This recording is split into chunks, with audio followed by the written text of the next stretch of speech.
Kekokohan Yuran Fernandes di benteng pertahanan PSM Makassar bakal diuji striker Dewa United Karim Rossi. PSM Makassar dan Dewa United bertemu di Stadion Gelora B.J. Habibie Parepare pada Rabu 1 Maret 2023 pukul 16 waktu Indonesia Tengah. Yuran Fernandes memiliki peran vital di lini belakang PSM Makassar. Pemain asal Cape Verde ini menjadi komando solidnya lini belakang.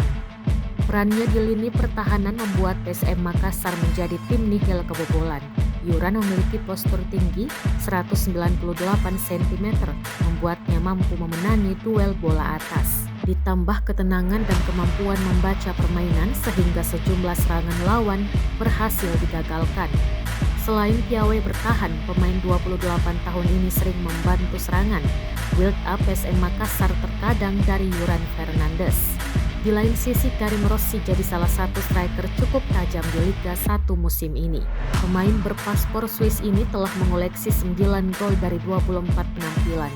Dia sangat efektif dalam bermain, pandai mencari posisi serta kaki dan kepalanya sama bagusnya.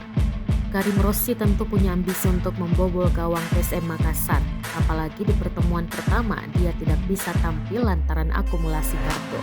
Menarik dinanti jalannya laga PSM Makassar dan Dewa United.